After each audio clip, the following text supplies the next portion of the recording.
Well, hello and welcome once again, everybody. I'm Pat Olson, Mr. Olson from Half Moon Bay High School, as we continue our ongoing series of video segments here on the CUSD web channel. We're joined by the Director of Athletics, Justin Ferdinand, as the school year is starting. Mr. Ferdinand, talk about the preparations with athletics. I know a lot on your plate because you have to collect all those forms so that the kids can start to practice, and practice really starts at the high school level before school starts. Correct, yeah. So we start practice on, the first official day of practice is August 15th. And in order for any student athlete to participate, they have to have a current physical on file with the school that's done by a registered physician, and there are a number of other pieces of paperwork that have to be turned in before they can start participating, whether that's going straight to practice or whether that's going into tryout for a team. Regardless, they still have to have all that paperwork in order, and all that paperwork comes directly to me. And then I'll clear them for whichever sport they're going to be going into. Now, you do double duty. You serve also as the water polo coach. How do you, and you teach on the campus, how do you make that all fit together?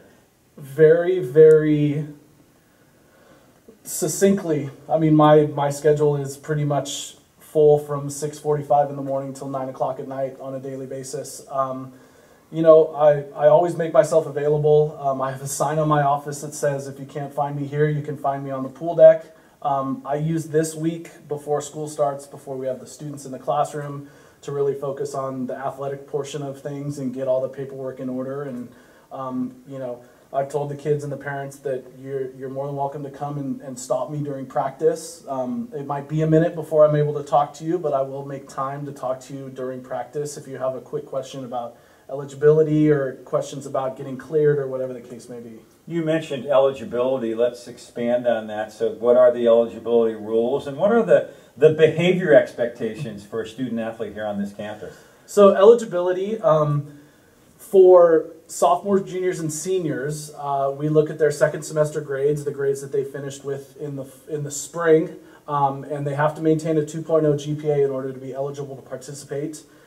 We do have an academic probation program that we will utilize on an individualized basis in certain situations, but for the most part, all athletes are expected to maintain a 2.0 GPA, and then we'll do another grade check at the end of the first quarter, and that will be determining with the freshman class this year, the incoming freshman class, if they're going to be eligible to continue in their season or not.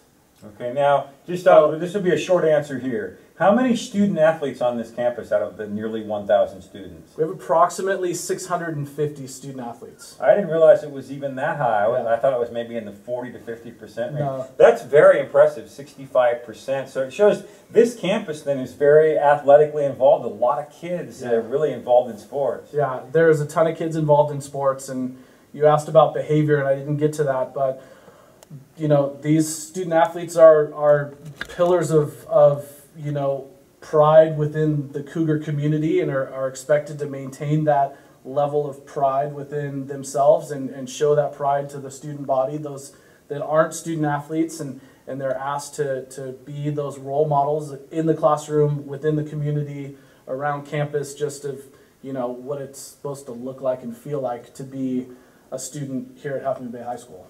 So now as we start up here with the fall, give us the thumbnail short kind of version of all the fall sports and kind of what the expectations will be. Obviously water polo you're going to have some great insight on. Yeah, so so the football season will get started. We have a scrimmage on August 29th. That's our first scrimmage. It's not an official game. It's more of a organized practice with some other teams from over the hill. And that will kick off the football season. And then they're looking to improve on their standings from last year. We're hoping to get in the top of the Ocean League, which is where we play right now. And if we can do that, then we're hopefully looking at a CCS berth for this season. Volleyball is looking to do the same thing. They're in the Ocean Division as well, so they're looking to work towards a CCS playoff and get in that, hopefully get a league championship under their belt. Water polo, we're in the Bay Division, so we're in the tougher division. That's more competitive, right? Much more competitive than the Ocean Division where they played last year. So we're definitely going to be against a lot stiffer competition this year, and I'm hoping that for both programs we can be kind of middle of the road and hopefully sneak into a CCS playoff position. And then cross country, you know, they're a phenomenal program, and they have been for years, and I don't see a huge dip in the group that they have this year. They should have a number of CCS individual qualifiers, and possibly some kids that will move on to state. Well, since we're doing a video interview, I'd be remiss if I didn't ask you about the video element for athletics, Play on Sports. Correct. I know on the athletics homepage there's a link, and last year I was involved doing the play-by-play for a number of different sports. I would imagine that's going to expand and grow this year. And discuss the reception you had from that from a year ago. So that last year was the first year that we implemented the Play on Sports program, which is an online, live, and on-demand broadcast of events. And it was a huge success.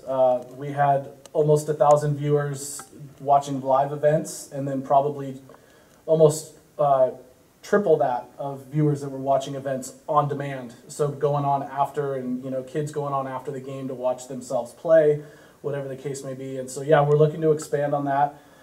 We're looking to get more kids involved into the program, whether on the production side or on the commentary side, and try and create a more, you know, even work to create a club for the kids so that they're kind of taking more responsibility of going to the events and setting up and getting everything situated. But yeah, you can go on the athletic website and click on, it's the NFHS network, and it'll just kind of walk you through the process of how to watch the games. You know, whether it's the college level or the high school level, boosters are such an important part of athletics, and in this particular community, especially that's the case. The importance of boosters in your mind and what they do, because the boosters group here on the coast has done a tremendous job in my mind of helping bring in needed funds so that sports programs continue for these 650 student athletes we have. Yeah, absolutely. I mean, most of the programs that you see on the field, in the pool, in the gym, on the track, on the tennis courts, you know, they wouldn't be able to function the way that they do without the support of the booster organization. I mean, they do a phenomenal job on a yearly basis of getting the community together to raise funds so that these programs can continue to progress and work to continue to build the programs that we have and continue the success that we've had in past years. And so you can go on the school athletic page and click on the boosters link and get all the information about boosters, how to join boosters, and we're always encouraging people to join either monetarily or voluntarily with their time, because there's a lot of involvement that goes into it, and there are a lot of events that need a lot of legwork and a lot of help, and the more hands that we have, the better these events are going to go. You know, as we close it out, final comment from you. First time we've sat down and done something like this, and I never really have, you know, gotten into your background. How did you arrive at Half Moon Bay High School? What sort of path led you here to our community, your history in athletics, so to speak? So it's a long path, and I'll give you the Cliff Notes version. Yeah, there you go. So I was born and raised in Northern California, and then went to college in Hawaii. Played water polo all through high school and college. That was my main sport. And just fell in love with the coaching aspect of athletics, but specifically coaching water polo. Got married, moved to Southern California, and then wanted to move back closer to family. And so I had always had the desire to become an athletic administrator.